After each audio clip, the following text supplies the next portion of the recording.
But we begin tonight with a tale of two speeches, both from the same man, both from President Obama. One speech that could have been billed as a ballad to the Constitution, a proclamation of American values, a repudiation of the lawless behavior of the last presidential administration, and another speech announcing a radical new claim of presidential power that is not afforded by the Constitution and that has never been attempted in American history, even by George W. Bush and Dick Cheney. Remarkably, President Obama today made both of those speeches simultaneously. Standing inside the National Archives in front of the actual original Constitution, President Obama delivered a blistering critique of the Bush administration, in which he called their actions and their legacy literally a mess.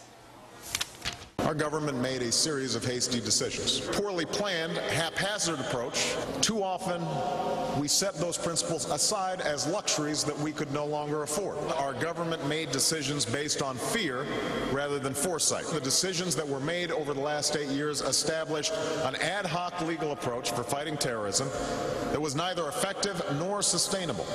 An ad hoc legal approach for fighting terrorism that was neither effective nor sustainable.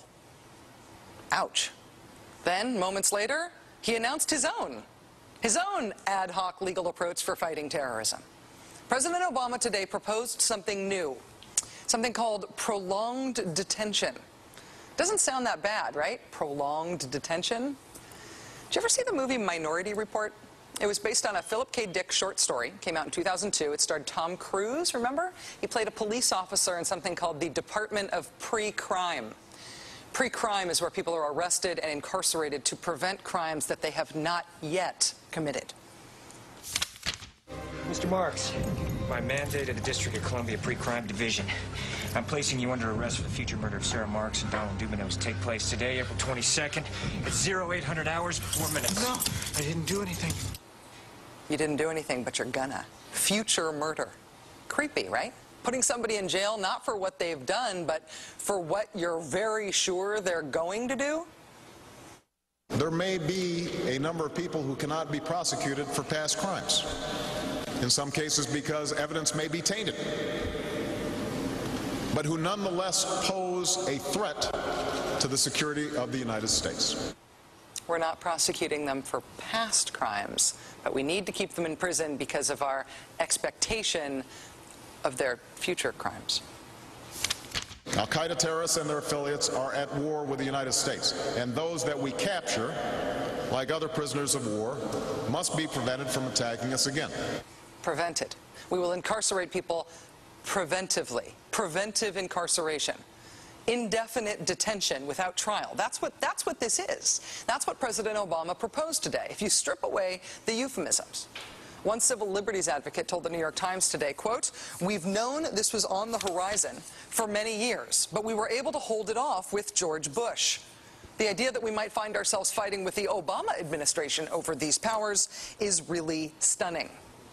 And it is stunning, particularly to hear President Obama claim the power to keep people in prison indefinitely with no charges against them, no conviction, no sentence, just imprisonment.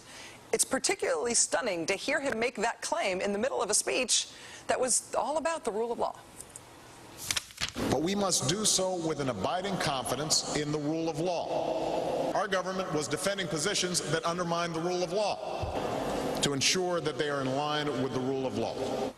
How can a president speak the kind of poetry that President Obama does about the rule of law and call for the power to indefinitely, preventively imprison people because they might commit crimes in the future? How can those two things coexist in the same man, even in the same speech? Well, that brings us to the self-consciously awkward, embarrassing part of this speech today. After condemning the Bush administration for what he called their ad hoc legal strategy, for trying to make things seem legal that patently weren't, this is what President Obama proposed. My administration has begun to reshape the standards that apply to ensure that they are in line with the rule of law. We must have clear, defensible, and lawful standards for those who fall into this category. We must have a thorough process of periodic review so that any prolonged detention is carefully evaluated and justified. Our goal is to construct a legitimate legal framework for the remaining Guantanamo detainees that cannot be transferred. Our goal is not to avoid a legitimate legal framework. In our constitutional system, prolonged detention should not be the decision of any one man.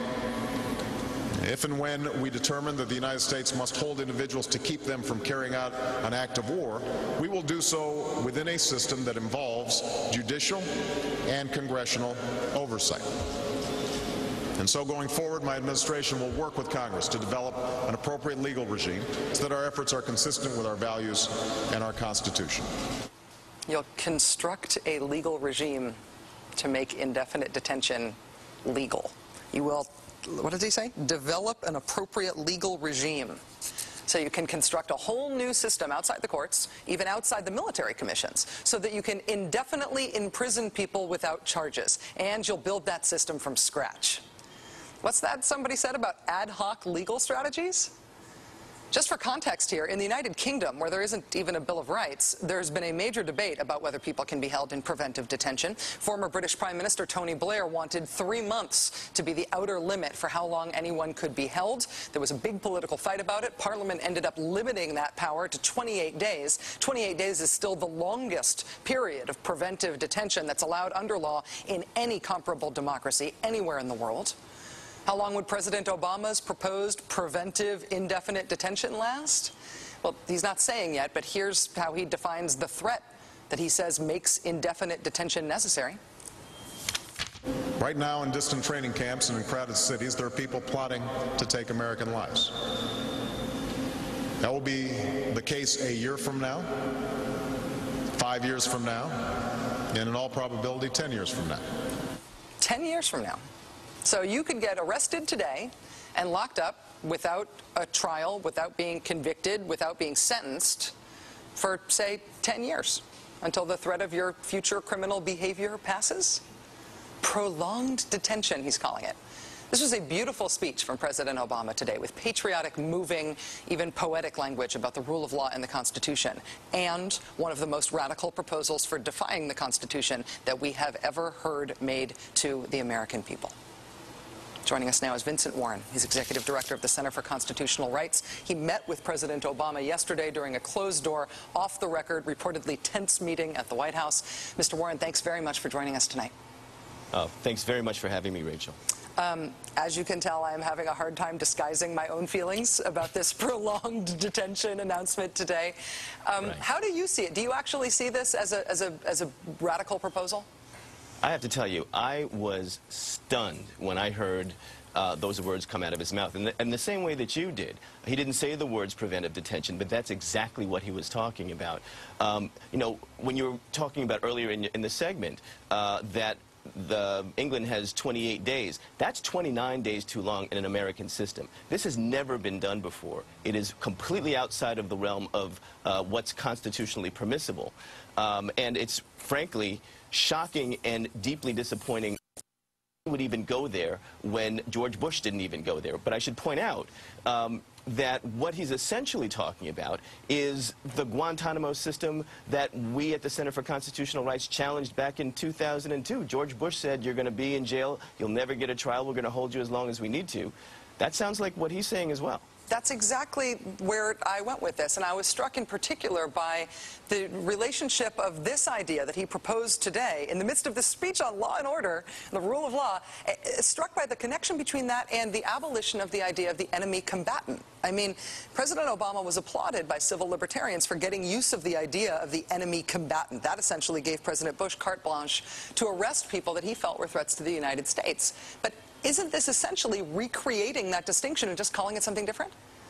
Well, in point of fact, when we looked at it at the Center for Constitutional Rights, our analysis was he changed the names, but he didn't actually change the basis upon which people could be held.